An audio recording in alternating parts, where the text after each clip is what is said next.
warahmatullahi wabarakatuh. Mbalamu saa 10 na Uganda abatukibona ku Quest TV na wali ku social media platforms ezenjawulo, ali ku YouTube, ali ku Twitter, ali na ku Facebook. Mbebaza okubati mutugobera muno mputamale mirundi program za fezo nezitukola Sharp Talk wamu n'embuga.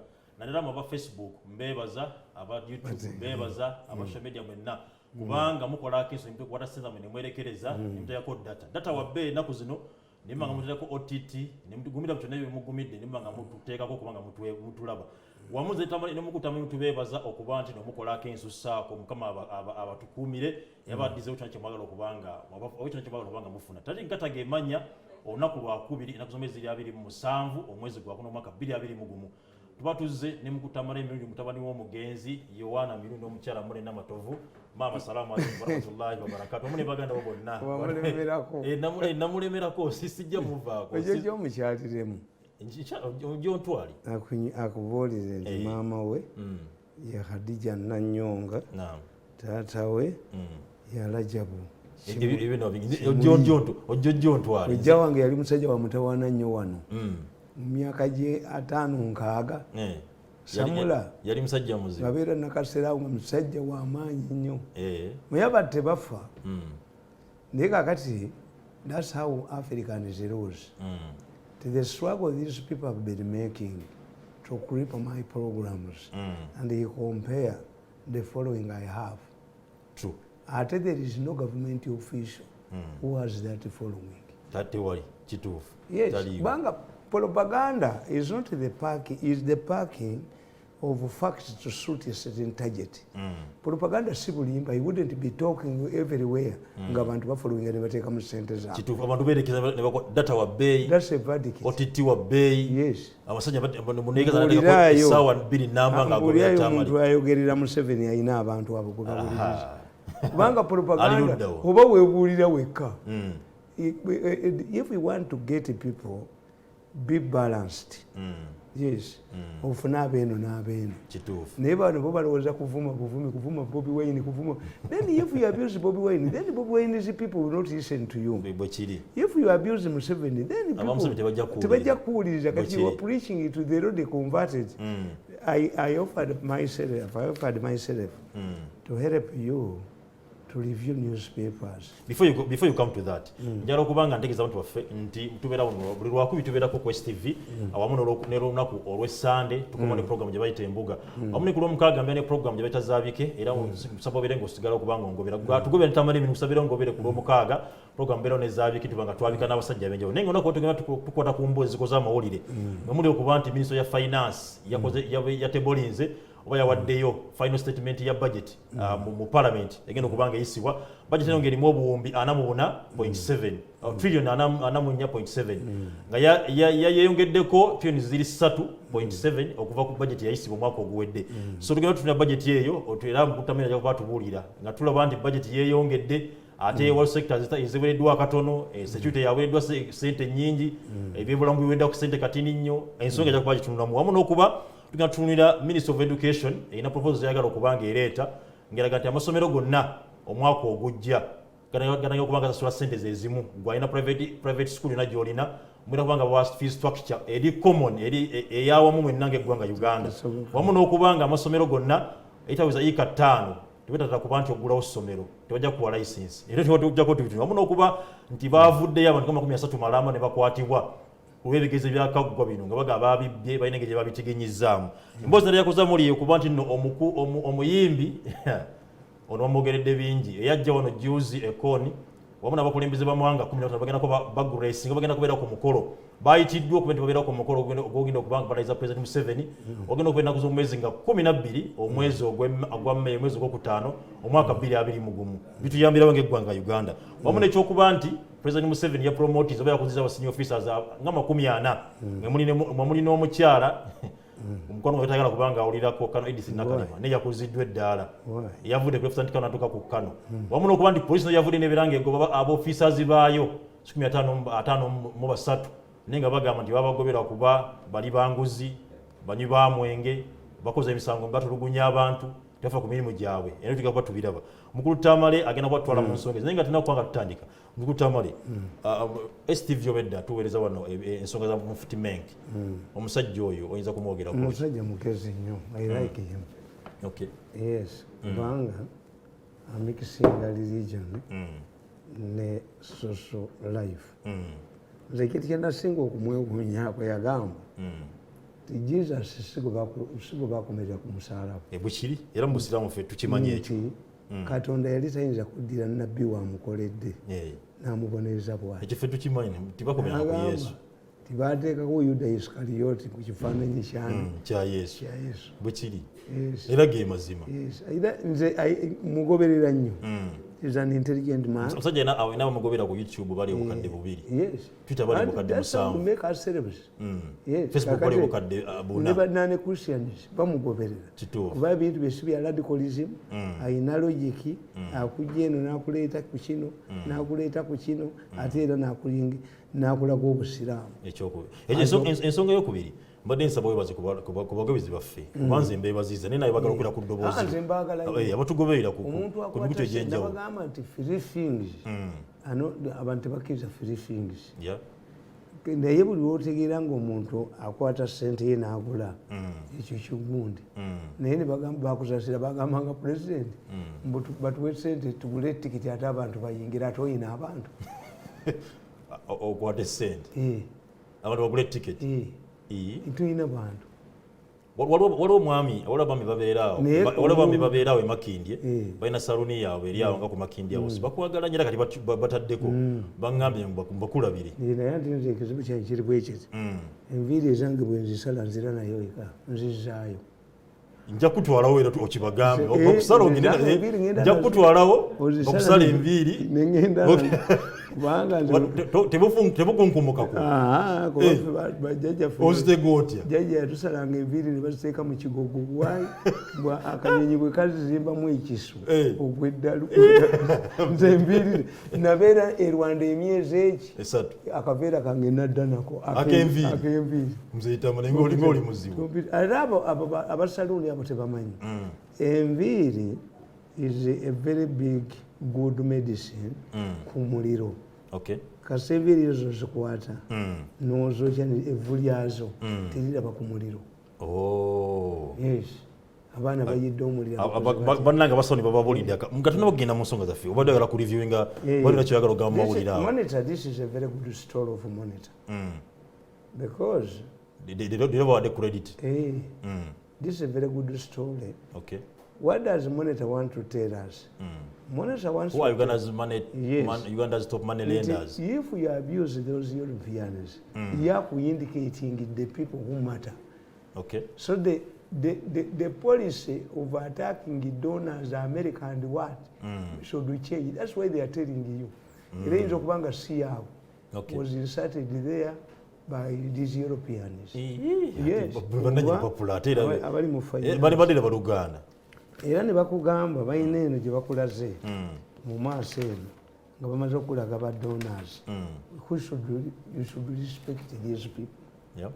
The donors. Top donors. I've not seen the Chinese. Tebalimu. Abachina. But that's a good story. Era, that's where we should look at. Because there are three fundamental issues when you did international relations. One, we cannot do without the Americans. Because once the Americans deny you access to America, all of the allies follow. Have you ever been banned by any country? Why do they ask it? Okay. You must explain. Bakuganira ekyokutambula. Kakati tuwava ban kuba America sitezanyirwako. Okay. Therefore, two, a good budget kyava mu Yonani eggwanika lya Kabaka mwe yateekanga ssente ensawo ye. That's where the budget originated. Mu Buganda bagiyita nkuluze ya Kabaka. These are estimates, these are what? Kakati when they tell you as you make your budget, as you are engaged in the battle between America, it's not America alone. Yeah. When they ban you cannot travel to other countries except China and Russia. Zote zina buzibu. Anti atete bayina kibayina. Atoba nabo bateekako sanctions. America bateekako sanctions. Hamu yawabira banka.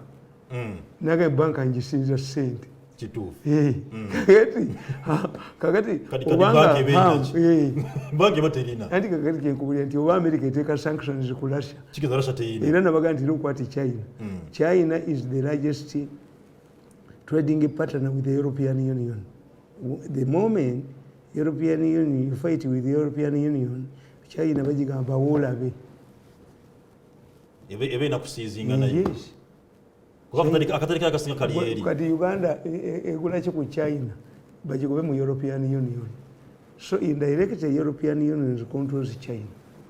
Kituufu. And America controls the European Union. The European Union, yeah. So kakati bakugize. So this is a good story for people to discuss as our approach the budget.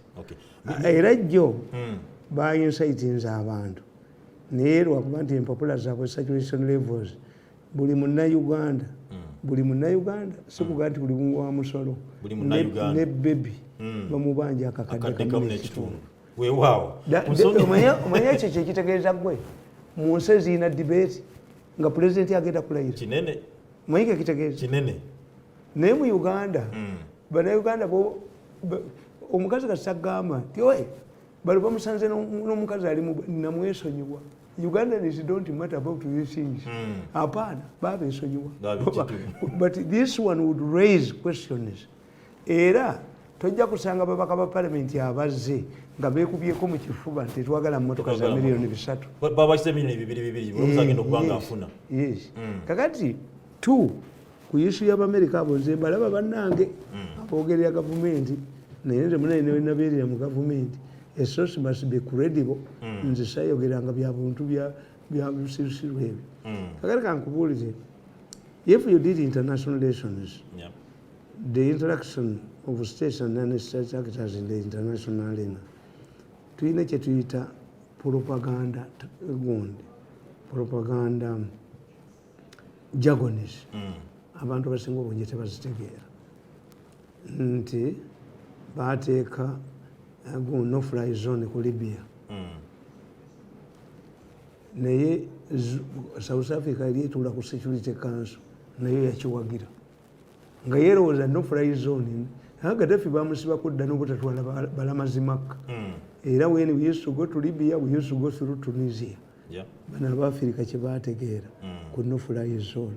No, bwe bakugaa nti ewakaawo tojja kufumba mu mmere kitegeeza ne sefuliya bazitwala n'obwambe babutwala n'essowaani bazitwala kuba baakuganye kufumba ki anything related ku kufumba emmere kiba legitimate target.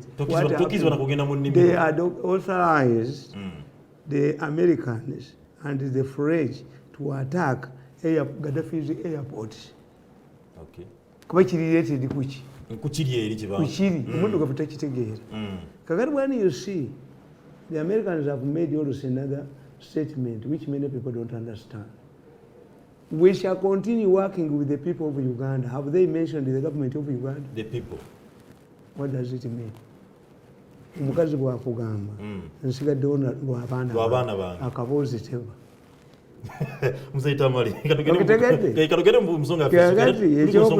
Ekyokusatu ati kyekimu ekyokusatu nti kasita bakugamba not travel ban.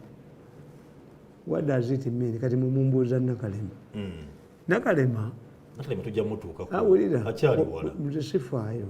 how many people have gone to the president to discipline me? He has his own mizan.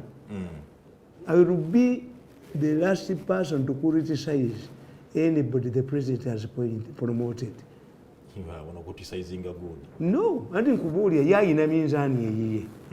But what I'm telling you, we are living in a global village. And the chairman of that global village is the American President, Biden. And therefore, we have 3 jurisdictions: courts, the public court. Museveni ayinza okupromotinga omuntu otherwise nti mirundi avuma abantu namulekera every facility namuwa ne security. Yayina minzaani ye yayina ekirungi kyakola kye kyakulabamu. Kati ne tujja tufuna the government court tiyeemanyi priorities zaayo ne bwonaayogera erina priorities zaayo. Kakati ne tujja tufuna the international court because we are in the international community as a global village.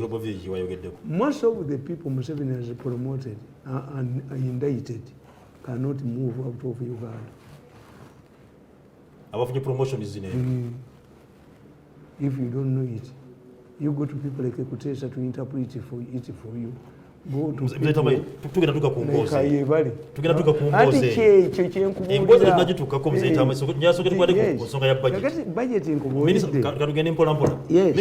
Minister Bahati gyatebolize budget eno nga yabumbibwa Minister Finance ya David Bahati mumaliriza Bahati kati jjamu kale Kasayija bamaliriza abo bamaliriza kati jjamu yabatebolize budget ngeri ya $404 ezigenda okubanga budget zeekola naye ekyennaku defense yokka inako twini ziri mukaaga. That's not important. Mzee Tamale wuliriza ne babanga East bajwa dobumbi nkaaga parliament bajwa obumbi 133 ebyobulamu wenjagala ennyo bajwa ne trillion emu era nga mjukira bunyi Mzee Tamale twasigninga Abuja protocol nga ensi za Africa eziri mu AU mwaka gwali gwa 2 mugumu omwezi gwali gwa 4 nga ensi za Africa zonna zigamba zikanya gizina okubanga 15% of their budget mu byobulamu ne butuna budget ya Florida egenda okubanga eyisibwa 15% egenda mu security.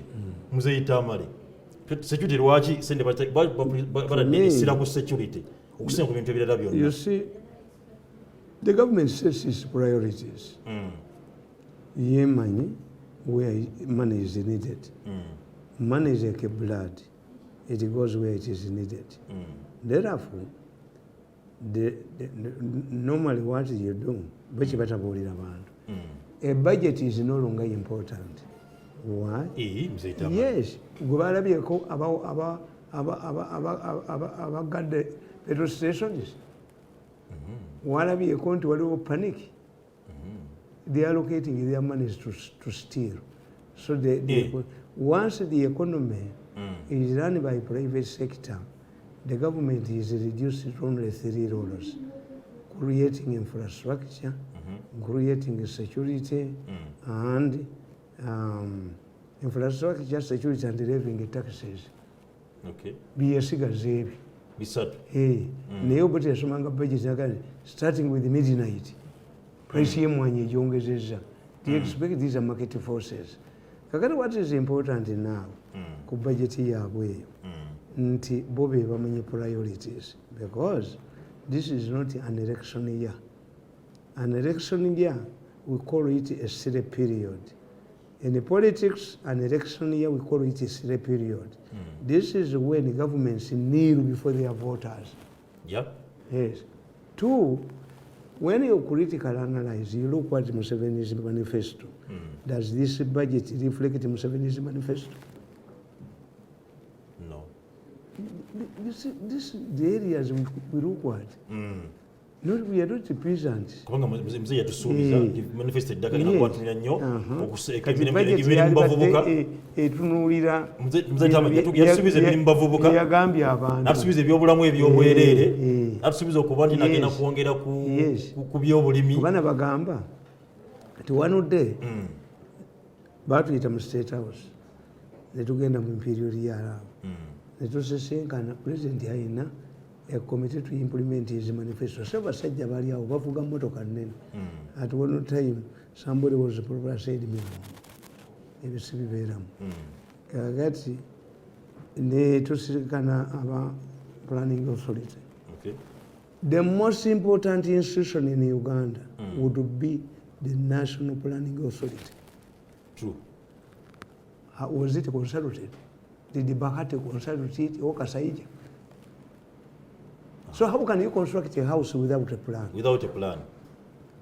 Gwe bagambyeko nti owa National Planning Authority ne mu Uganda bamumanyi. bano abasuma bano bamusuula ebbali tetalina amwogerako Bahati n'otakwatibwa nsonyi a man who was just away from parliament naye are you agitating to remain in government in cabinet gitutu amasannyalaze gakulemye you are agitating to remain in cabinet. There's a minister who is indicted, who is facing one who is started to charged with by the International Criminal Court for organized extortion. Is also clinging on Museveni to be in the cabinet. Kakati, that's where the problem is. Your word starts with the National Planning Authority. The National Planning Authority.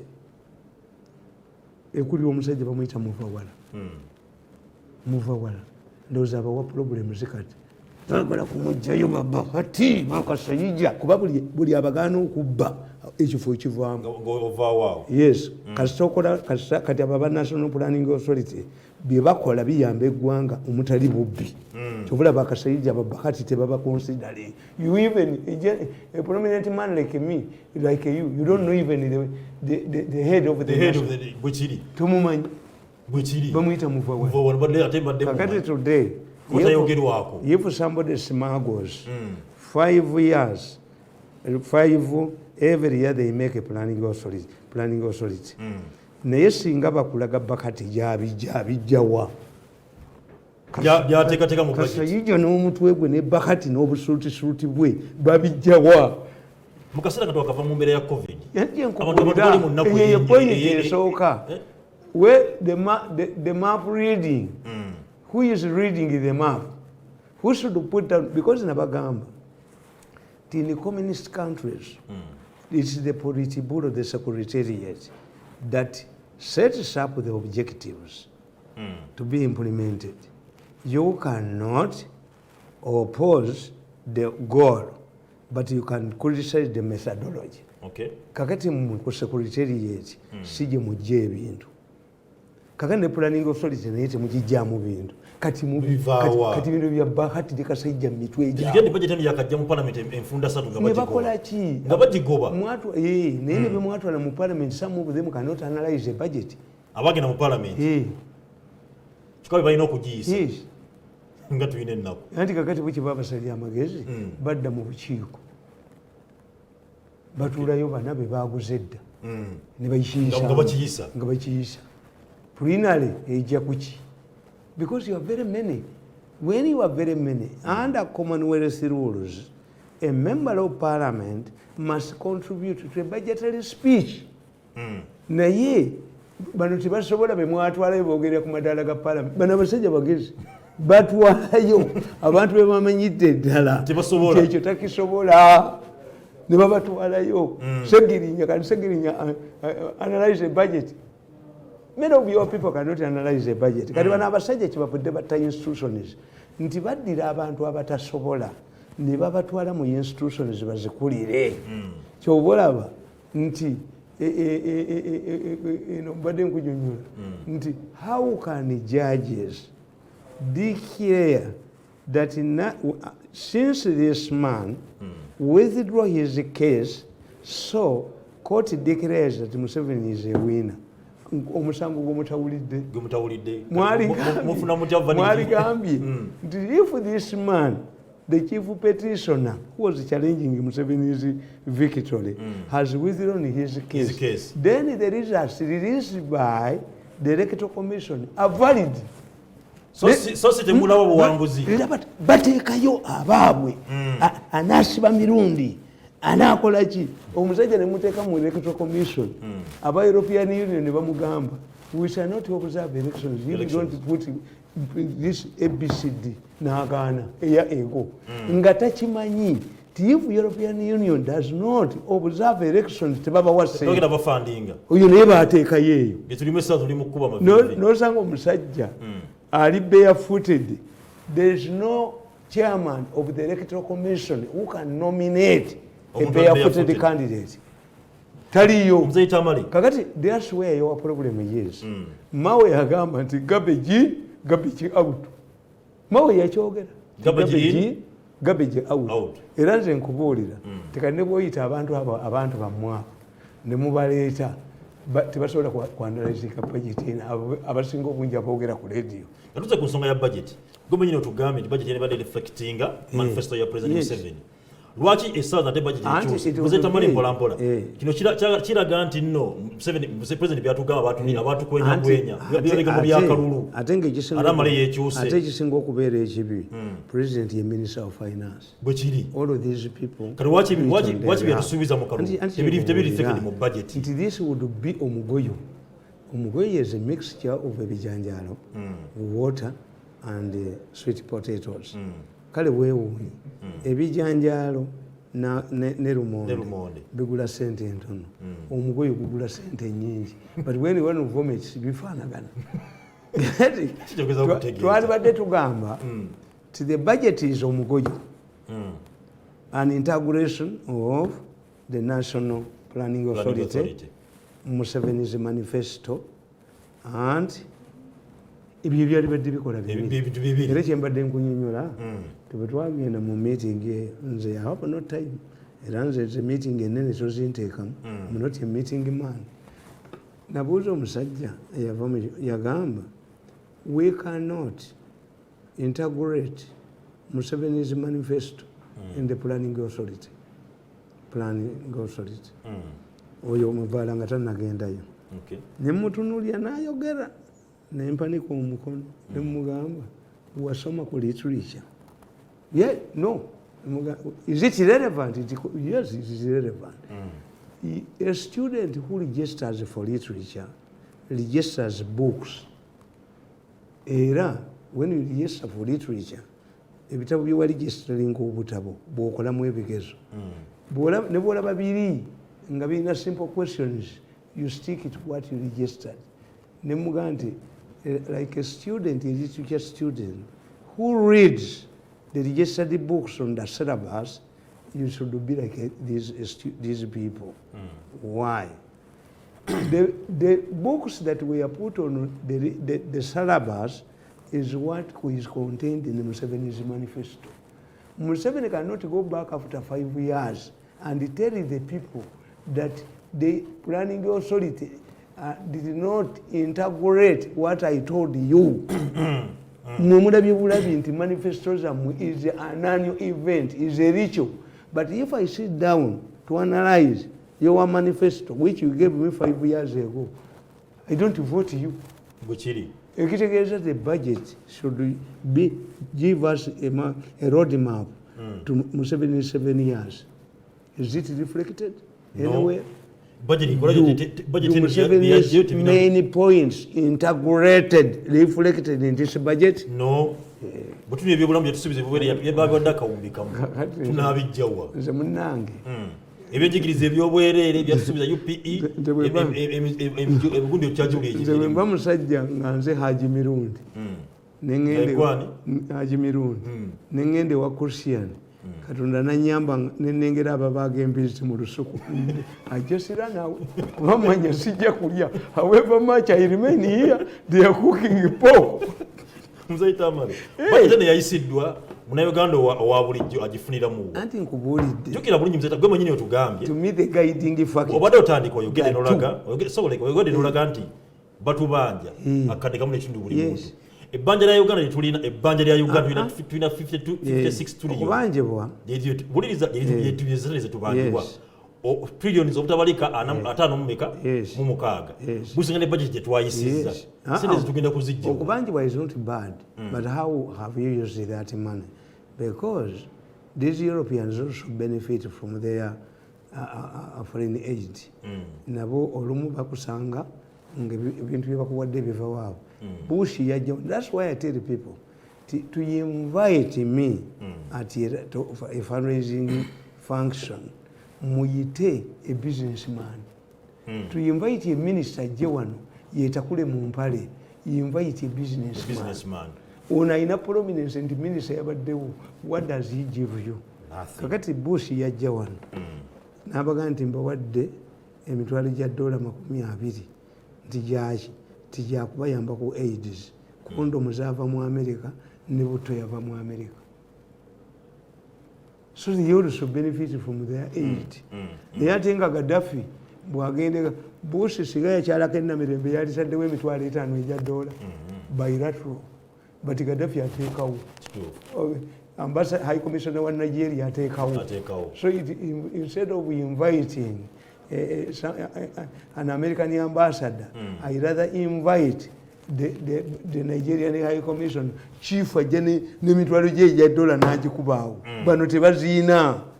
They talk about, but Britain, through bilateral, we do this and this and this, cannot donate. That money is not provided for at the embassy. So, kakati okwewala si kibi. Naye anti bazitusonyiwa. Jene mukwewola sente zote bola ziragawa. Sente nezewola newoza bazigina mu ezibibwa nestabula nakola. Kati babikwatidde kyembadde nkunyonyola nti what does this ban, travel ban mean? A travel ban means that your family will be deported. Yeah. 2, if you don't change and you still continue with your arrogance, your businesses will be confiscated and the properties. Okay. If you don't change the Kibariumusi, who never did international relations, then you cannot trade in America. Nabakuba yatusuubiza tugenda kuba tweyagala mu kuva mu sente zigenda kuva mu mafuta era nga kakati nabako batamanyi nti Diamond we Sierra Leone bamufuula Blood Diamond n'atabulwa. Kanti the Americans brand your oil blood oil. If the Americans can humble the Iranians, ne baganti temugagula. Do you know that when America imposed a ban on Iranian oil, even the Chinese and the Indians, these neighbors, wanted to take advantage? They said, "Fetugagula mu yuan, local currency. Ne India nega nange ngagula mu rupees." Yes, tikani brand yo ni banaba ko babo lwakite basirikako. Lwaki babali mu nsi tebasirikako ne balekera fa abatabu fa abasoma menu lwaki tebalekera fa abasoma menu lwaki ebintu babirekera baba yebali celebrated diplomats bakuteesa eyaliko president wa General Assembly lwaki tebabirekera ba diplomats to a diplomatic query is responded to by a diplomatic answer. When you become arrogant, tuyina yochi. Njagala kyogenda mu America. No, we are not informed. Omusiramu lwaki alwanira bucha y'embezi. Ndi temujijjaawo. Omusiramu agirwanira. Kitevaawo. Why do you fight to go to America? Why do you fight to go to America? The Pope nalabye abamonitanga bakubi bode n'ekinoonya ekyo kikyambuze bwe bakinoonyezaawo kikyambuzeewo naye baataddewo ekifaananyi is normal in the Catholic Church. Bafukamira okulaga obuwulize eri babishopo baabwe. That's a normal tradition. But the Pope appears in his window, St. Peter's, every Wednesday. How many Catholics go there? But when America imposes a ban on you, it means Canada, it means Australia, it means the Nordic countries, it means not only you. These are Marundi here. All of those, and two, the American made another important statement, apart from the other one I've explained. The Americans say, anybody undermining democracy in Uganda, kati bo bebadefayinga wakubatia gasi engalabi ye waffe bakulabako ne faalu gwe musirikale gwe wa polisi wagana Bobi Wine okuyingira toleeta engalabi yo. That's why the ban includes it starts from DPCs. This ban itandikira ku district police commanders, advisors, ministers, NRM directors at the secretariat. Ibakwatako oleta bannabakooba nze nga ntira mu ddiiro lyange nga nzina nga ntyentebula era in fact for me my proposal would be these people would be invited at the swearing ceremony. I know the president, he evaluates the situation, he's an expert on crisis management. I don't expect Museveni to make to criticize these donors. Okay. No, we don't benefit at all. these Europeans, the Americans, are experiencing overthrowing the government. True. Tibakasula iyo yokka. Never. Iyo yokka sije ate buli omuntu akikola fashion yeyayo. Tigwe imagine. Egypt was one of the countries that received massive financial aid from America. Bwebamala okusula mu Baraka, mukazi w'Omungereza bamuzaayo. Ye bamulisya katanda nga ayasamiridde bwati. Mubaraka alaye waabwe mu region eyasuula Bashir mwana musisi wa chapati muwala in an Arab country, a woman itulale yakunga abantu. Nze tamenya tuva ku nsonga ya budget. Bwekibanga oyogedde ku nsonga ekuba nti ban sanctions weeziri. Tulabanga ne baminisita bavuddeyo bangi okuba nti baddamu okuba nti boogeraganya n'abazungu. Yes, that's good. Basobole okuba nti nno basobole okuba nti batuddiza obuyambi. Ensonga omunnayuganda mwennyamivu okuba nti nno budget weeri nnene nnyo. Naye source of funding eya budget nesegenda okuba nti esinga era kuva ku musolo ogwa munnayuganda okuba nti omusolo guva munnayuganda. Kuba ne minisita yavuddeyo n'alaga nti nno omusolo gw'okuza gwaviiddwewo ne bagwongera ku mafuta ne ku ngano. Awo babakwatidde ddala. Why? Babakwatidde ddala. What these people have started your finances for a longer time. Bamanyi kyosobola okukola nekyotasobola kukola. Once they cut their aid and you overburden your population will resist. But when the population is overburdened, what will happen? These people cannot practice financial prudence. Nakati bachabba nti ne milioni za dola atano Museveni zeyewola ku masanyalaze emiti gyalibwa enkuyege kitutu ne milioni bina baali bagenda kubibba ne mbalikodinga mu meeting baali bazagala mu campaign. The president moved in. Budget yesiza bilioni za 2.3 kyenkugamba nayo loan. Can this dawn in their minds nti kakati nti tebajja kwongera kubba, bajja kwongera babbe abantu beyiwe ku luguudo olaba emisinde olaba ababbi obusuma n'obujoozi obali mu mitwe bayinza kulekayo okubba.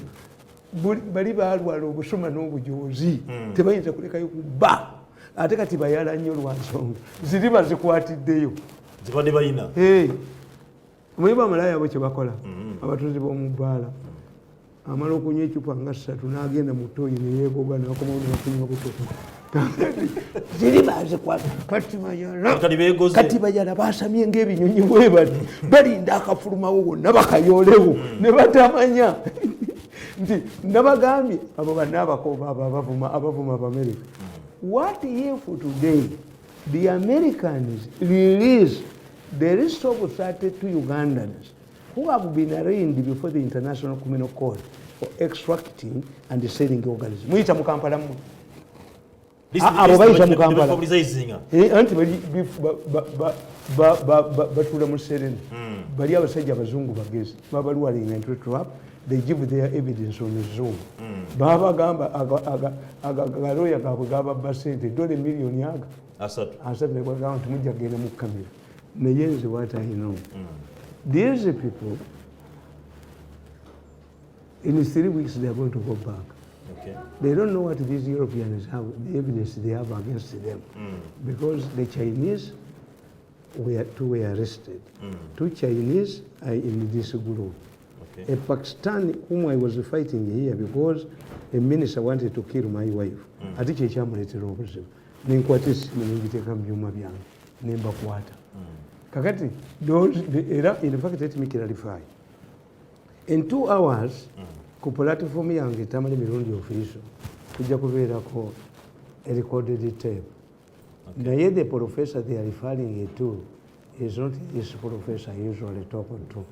The professor they are referring to in that recorded tape is the late Professor Kanyerezi.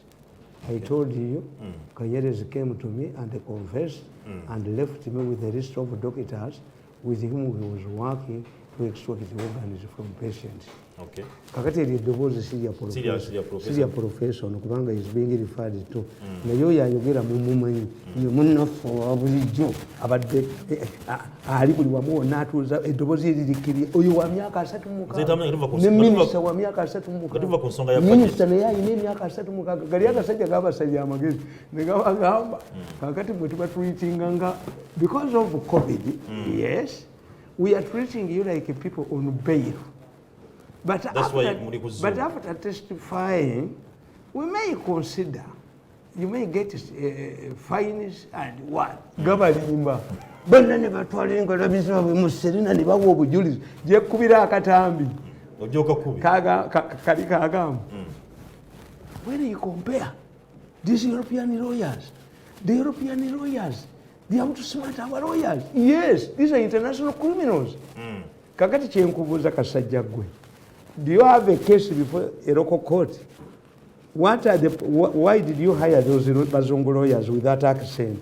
If I play that tape, temuduka one. It does not pay you to engage the Americans. If the Americans today release a list of people who have billions in America, starts on American account, temuduka one. Ntemujja kusoloza abantu wano. But this is public information. They have imposed the ban on you. The next step is to confiscate your assets. And that's why you should be very careful. Why have they revived this Congolese case? Believe President of America, yakubira kabaka wa Dubai, tewabawe ekizimbe kya Munnayuganda ekikyuka. N'akubira Uhuru Kenyatta, tewabawe ekizimbe kya Munnayuganda ekikyuka. N'akubira Ramaphosa, tebayi ekizimbe kya Munnayuganda. Omanyi ne Kenya wano tebayingira nga wababbye n'okulosinga ebusi y'obawema tebayinza kugoberera. You cannot overburden Uganda. Abantu nze bakasajja sibanenya. Omukulu David Bahati yalese proposal yali yayisiddwa ya bilioni 234 zageze mu UDB. Naye nawe proposal endala yalese proposal endala ya trillioni emu gamba nti ministry ya finance yalese proposal ya trillioni Bahati trillioni emu n'obukadde lukaaga basudde eggwanga naye nga bagamba ssente ezo Kasayija ne Bahati ba practicing what we call vodo economics. So please, Kasayija and Bahati are experts on vodo economics. And they are out of touch with the population. Let me tell you. So okay, percent zebagala tyo ne mnobukadde lukaaga za kuliperinga gari ya lugudo lwa gari ya mukka na kusimba miti tyo ne mnobukadde lukaaga isente zebasaba loan gye baagala okuba nti government nayo ejiriye. Let me tell you. Abo abasajja bali out of touch with the population. Why?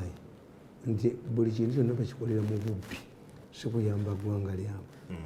And because they are out of touch with the population, nabaga ntulina kye tuyita open indicators. Myamuke ndabolinga mbeera mu bagagga ne mbeera ne muki ne mu baavu. That's why I cannot go into exile. You'll find me ewaffe kalagala nga ntudde n'abantu waliwo wano gyembeera omusajja baava e Namasaba nga basibye obukadde aga mirundi cannot be outside at this time nga tewali barracks eyaawa meyimubufirire waliwo amanja if you kill me they kill you kubanga tewaliwo opposition yanoonya abanoonya okunzita ba mu gavumenti the mafias have hit left right and nembafuwanga omulere nembateeranga engoma nembateeranga na mu njolo ate ne international community is showing on them tebasilina kyebasobola kukola kakati ngamba if we want to know the poverty in our country genda mu bibuga byonna obuuze ab'amaduuka nti jjinja ki erisinga okukola ku minzaani.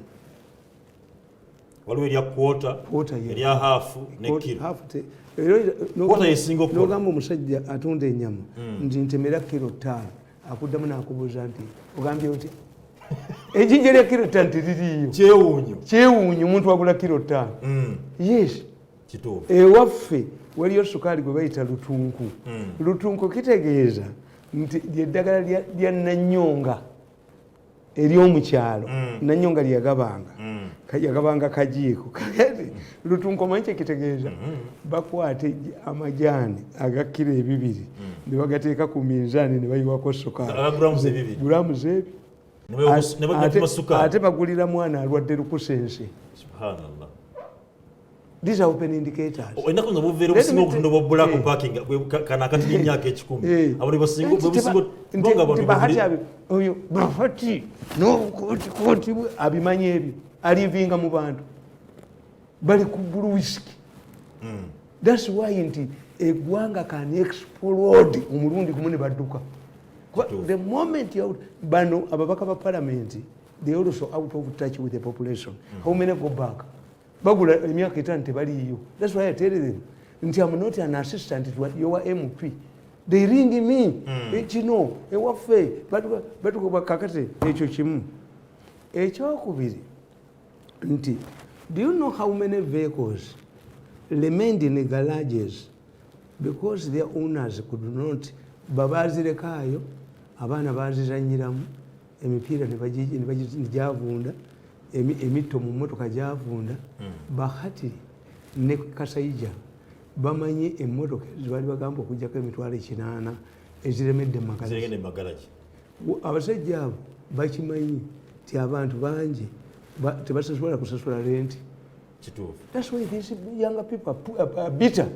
Bo balowooza gula nedda tojja kugula kubanga omuvubuka ono omwana ono ategedde nti bw'omugula rent sijosasula omwaka omulambo b'emyaka 5. That's why they are violent.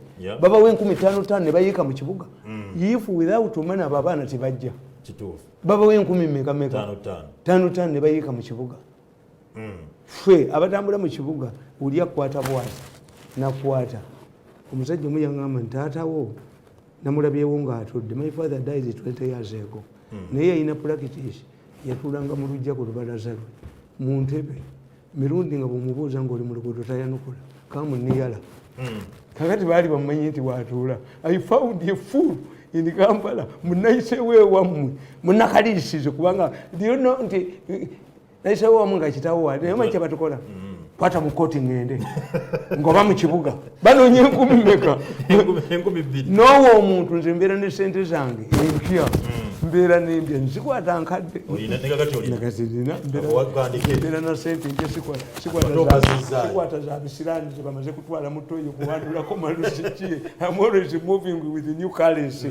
Manya nti ne bwe babanga banzibye enamba zazo zimanyi ngenda kudduka ne mbagamba ajja okugula wano nga yina enamba eno n'eno bazipye wange kakati n'owo omuntu 10,000 n'owo omuntu 15,000